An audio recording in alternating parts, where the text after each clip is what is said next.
Welcome to Star Trek Theory, where we look at ideas, theories, and speculation on all things Star Trek. And the moment we've been waiting for 20 years is finally here. Picard is back on our screens with Episode 1, Remembrance. This is the first time we've seen a direct continuation of the world of The Next Generation, Deep Space Nine, and Voyager, and we're finally going forward.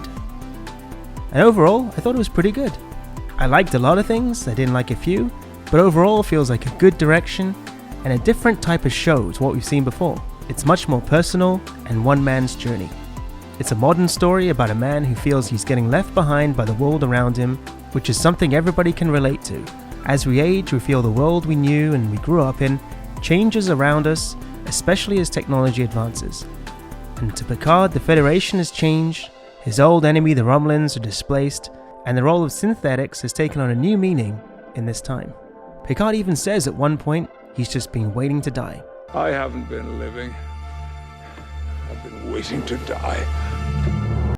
So this story represents him reclaiming his place in the world for one last grand adventure. And judging by this episode, it seems the promise of that adventure in this series is going to be pretty great. And one of the best parts of the whole episode was when Picard was dreaming about Data. It was great to see not only Data but the Enterprise as well. But you have to wonder, why is Picard dreaming about Data? These dreams seem to mean something. What significance could it have? It literally starts the show, and he gets important information to propel the story forward from it. Now of course we have a few theories about that, and we're going to explore these in many more videos coming up. But one theory we can explore right now is, what if he's actually starting to develop the Irumodic Syndrome that we saw in All Good Things?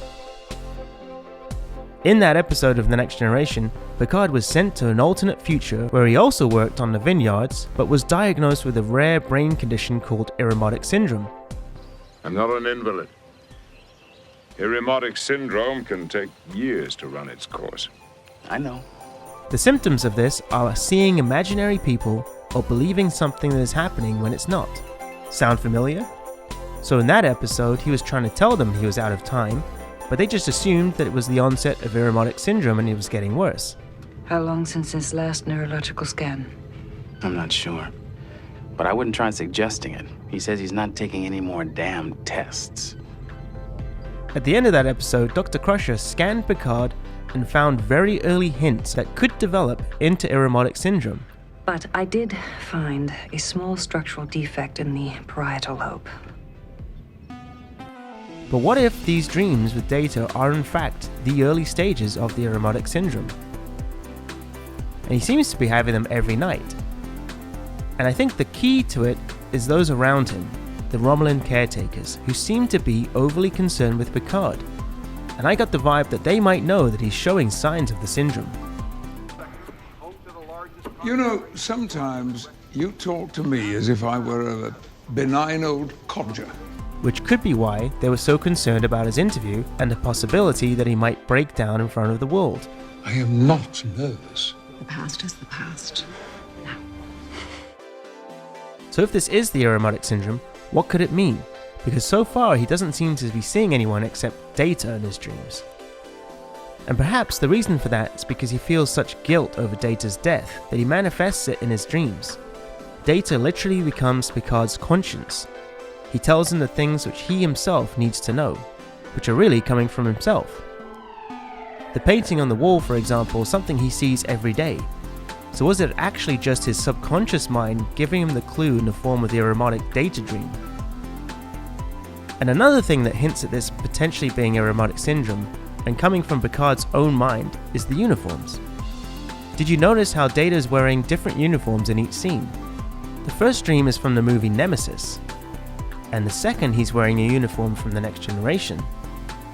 And in that one, Picard's also wearing a uniform, so does this just mean that his mind's exploring old memories and then presenting them to him?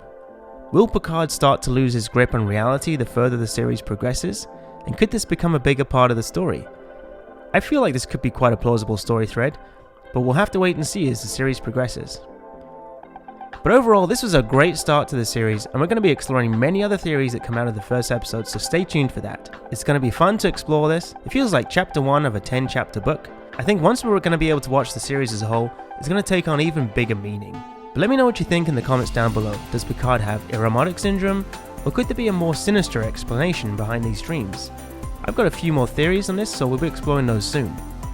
But if you haven't already, please subscribe and hit the notification bell for all new Picard speculation and theory videos. And I just want to thank everybody who entered the Picard giveaway. And we've randomly sorted the comments, and the winner is John Mendoza. So congratulations, and thanks again to everybody who entered. We'll definitely be running another contest again soon, maybe Deep Space Nine next time. So stay tuned. Let me know in the comments down below what you thought.